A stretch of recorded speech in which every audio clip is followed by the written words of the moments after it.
Anda kembali di Kabar Siang pemirsa. Presiden Joko Widodo mengajak masyarakat Indonesia menyambut Tahun Baru Islam 1443 Hijriah dengan penuh harapan dan doa agar Indonesia segera terbebas dari cobaan pandemi COVID-19. Assalamualaikum warahmatullahi wabarakatuh. Bismillahirrahmanirrahim. Alhamdulillahirabbil alamin. Wassalatu wassalamu ala asrofil anbiya'i wal mursalin. Sayyidina wa habibina wa syafi'ina wa maulana Muhammadin wa alihi wa ashabihi ajma'in amma ba'du. Ancaman COVID-19, utamanya varian Delta, telah memaksa kita untuk berubah dan melakukan penyesuaian dalam berbagai kegiatan termasuk aktivitas keagamaan. Itu adalah ikhtiar kebaikan. Itu salah satu contoh dari hijrah yang diamanahkan oleh Nabi Muhammad SAW. Kesadaran untuk menjadi lebih baik. Kesadaran untuk rela berkorban demi hal-hal yang lebih besar. Kesadaran untuk membangun budaya hidup baru yang lebih bermanfaat dan produktif.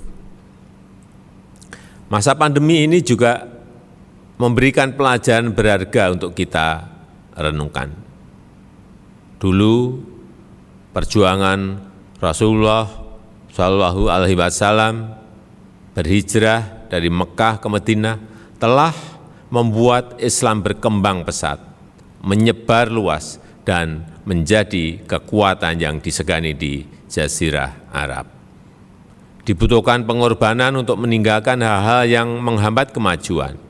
Diperlukan kebersamaan, diperlukan keberanian, dan solidaritas untuk mengatasi ancaman. Mari kita masuki tahun baru dengan penuh harapan, dengan doa dan keyakinan, semoga Allah SWT senantiasa memberkahi dan melindungi bangsa Indonesia, segera dibebaskan dari berbagai wabah dan mara bahaya. Amin, amin ya robbal alamin. Assalamualaikum warahmatullahi wabarakatuh. Pemirsa, lalu bagaimana umat Islam memaknai Tahun Baru Hijriah terutama di masa pandemi COVID-19? Sudah bersama kami Ustadz Dasat Latif.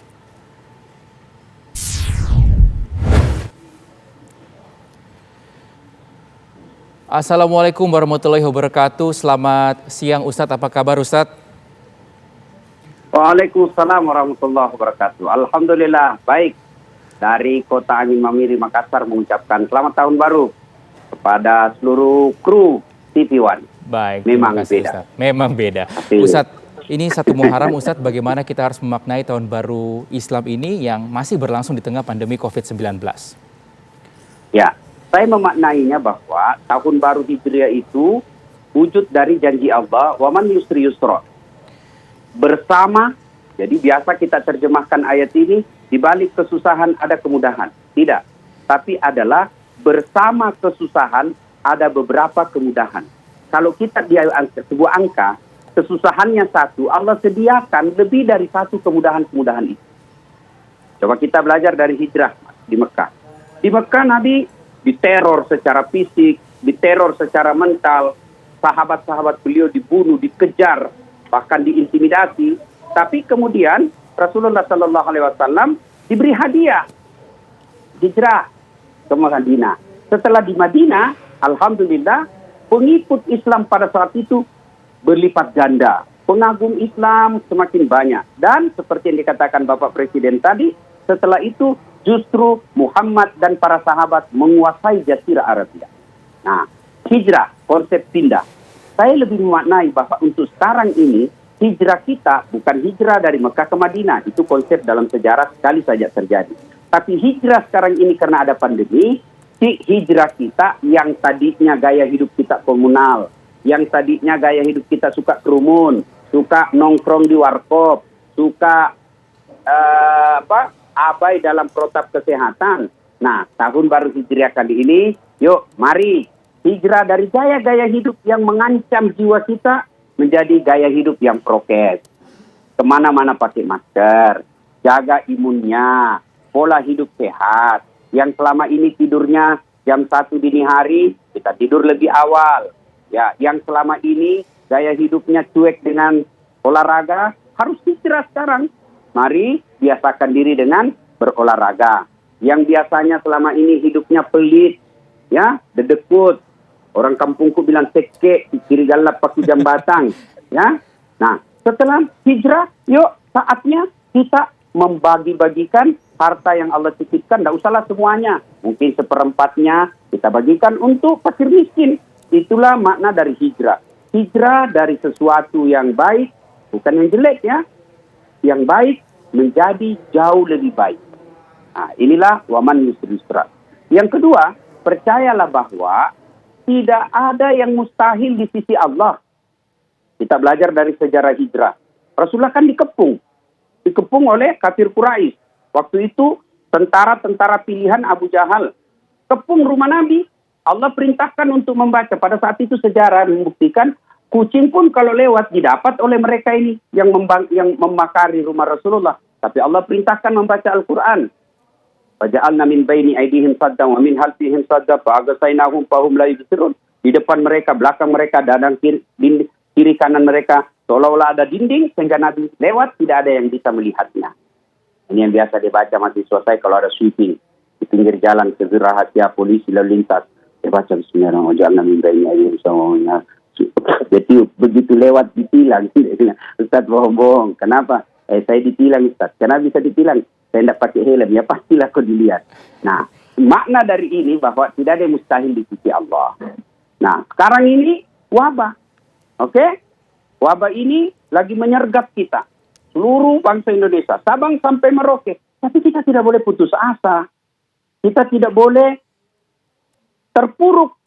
Galau, cemas. Memang kita harus waspada tapi tidak boleh takut berlebih. Belajar dari sejarah bangsa Indonesia. Sejarah perjalanan bangsa kita. Setelah saya baca jurnal-jurnal, ternyata di tahun 1900, awal-awal tahun 1900, itu Batavia yang kita kenal sekarang Jakarta, pernah kena wabah. Namanya wabah kolera. Waktu itu Indonesia masih di bawah jajahan Hindia Belanda. Ribuan warga Batavia yang wafat pada waktu itu. Tapi Hindia Belanda menemukan ilmunya. Apa ilmunya pada saat itu adalah vaksin. Dan vaksinnya vaksin massal. Alhamdulillah dengan vaksin massal, pada saat itu Indonesia mampu mengalahkan wabah. Nah, di tahun ini, tahun baru Hijriah 1443, bersamaan dengan 17 Agustus, tahun kemerdekaan buat kita, bangkit. Tapi mustahil bangkit kalau kita tidak bersatu. Maka saya berharap isu-isu politik, isu-isu dagang, isu-isu apalah, semua isu pilpres, jangan menjadikan wabah ini sebagai panggung. Satukan kekuatan para dai, para mubalik, tokoh-tokoh agama, selebgram, youtuber. Satukan semua potensi-potensi anak negeri untuk bersama-sama melawan wabah ini. Saudaraku yang menjadi youtuber, selebgram, jadikanlah status-statusnya ya, yang punya follower sampai puluhan juta. Berikan edukasi kepada masyarakat. Edukasi apa? Edukasi soal vaksin. Edukasi tentang pola hidup sehat.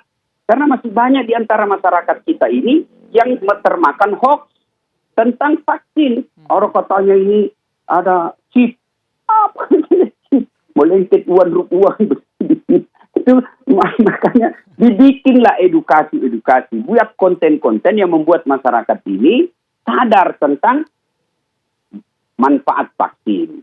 Nah, saya kira tahun baru Hijriah ini kita harus semakin optimis. Waman yusri yusra. Bersama dengan kesusahan, pasti ada beberapa jalan keluar yang Allah berikan. Dan untuk jalan keluar sekarang ini, teknologi, ilmu pengetahuan menemukan bahwa yang terbaik untuk saat ini adalah vaksin massal. Nah, saya kira itu. Ya. Baik.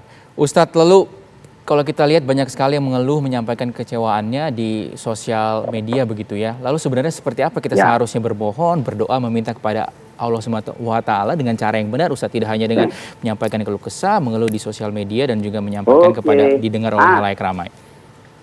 Orang Islam itu, orang beriman itu tidak pernah putus asa. seberat apa hidup, sesusah apa hidup ini, tidak boleh menjadi alasan kita putus asa. Allah berfirman, wala tai'asu mir rauhillah. Jangan kau putus asa akan rahmat Allah. Selalu optimis. Orang beriman itu selalu sangka baik kepada Allah. Nah sekarang banyak yang mengeluh PPKM. Banyak yang mengeluh. Karena ini ditutup pasar. Begini, selama ini kan kita teriak di medsos. Ada wabah, pemerintah harus hadir. Pemerintah harus peduli kepada masyarakat. Oke, dalam menjawab teriakan-teriakan itulah, lalu pemerintah hadir. Membuat kebijakan dan aturan untuk melindungi warga negara ini dari penularan ini. Apa kebijakan yang pemerintah bikin? 1, PPKM. Jadi jangan lagi nyinyir. PPKM ini menurut kajian keilmuannya, ya inilah yang salah satu solusinya. Kehadiran pemerintah, PPKM. Cuma ada lagi yang nyinyir. PPKM. Perlahan, pelan-pelan kami mati. Ada juga yang bilang, pura-pura kagak mau. Macam-macam lah bangsa Indonesia. Nah, kemudian setelah itu, bagaimana menyambut optimisme ini? Tentu bukan hanya berdoa. Doa itu bagian daripada upaya terhindar dari wabah. Seperti doanya, Allahumma inna nas'aluka salamatan fid din, salamatan fid dunya wal akhirah, wa afiatan fil jasadi.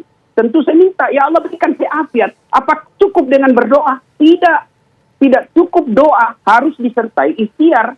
Itulah Ali bin Abi Thalib menjelaskan, doa tanpa ikhtiar, doa tanpa usaha, ibarat panah tanpa busur. Busur tanpa anak panah. Jadi berdoa tidak cukup, harus ada ikhtiarnya. Ikhtiarnya adalah masker, jaga jarak, hindari kerumun. Sekarang vaksin. Itu bagian dari ikhtiar. Anda berdoa saja tidak cukup. Saya kasih contoh konkret. Apa susahnya Allah memenangkan Rasulullah dan tiap peperangan? Kecil buat Allah untuk memenangkan Nabi dan para sahabat di perang Uhud. Tapi apa Nabi berdoa, ya Allah menangkan kami? Tidak. Nabi tidak cukup berdoa. Setelah Nabi berdoa, Nabi terjun ke lapangan untuk mengambil bagian dalam peperangan. Lalu dalam mengambil peperangan itu, bagian dalam peperangan itu menjadi amal. Nah sekarang saya berdoa, ya Allah hindarkanlah saya dari wabah. Tidak cukup. Setelah itu, ikhtiarnya, saya harus prokes. Sudah itu saya harus jaga kesehatan saya. Dan ketika saya berikhtiar, pakai masker, jaga jarak, mengajak orang untuk vaksin, semua jeripaya yang saya lakukan, itu tidak ada yang sia-sia di sisi Allah. Dia akan menjadi amal-amal kebaikan. Semakin susah cari nafkah. Ustadz, kita di PHK. Ustadz, kita dirumahkan. Alhamdulillah masih kau dirumahkan, bos. Berapa banyak orang dikuburkan. Ada lagi mengeluh sekali. Bos, kita bersyukur ini karena wabah hadir pada saat ada sudah medsos. Bayangkan seandainya wabah ini hadir ketika tahun 1980-an. Belum ada medsos. Kita isolasi 14 hari. Kayak orang bodoh-bodoh di rumah. Sekarang meskipun isolasi, kita masih bisa video call dengan istri, masih bisa video call dengan ayah kita di kampung, masih bisa nonton YouTube ceramah-ceramahnya Ustadz Dastan. Itu alhamdulillah. Bayangkan seandainya wabah hadir ini ketika tidak ada medsos. Nah, itu supaya membangkitkan kesadaran-kesadaran untuk tetap bersyukur. Wala tai'asu mir rauhillah. Jangan kau putus asa. Dan ingat, Nabi menginformasikan, semua perkara umat saya ini baik. Kalau dia kena wabah, lalu dia bersabar, wabah yang menempa dirinya itu akan menggugurkan dosa-dosanya. Kalau dia wafat karena taun, karena wabah tersebut, kau wafat, maka wafatnya sama mendapat pahala jihad.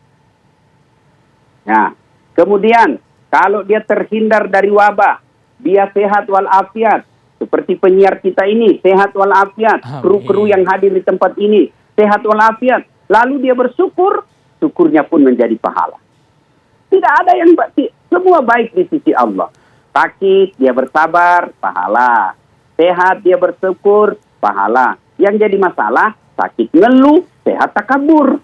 Akhirnya, semua tidak menjadi pahala. Nah, pemirsa yang saya hormati, percayalah. Allah Maha Pengasih.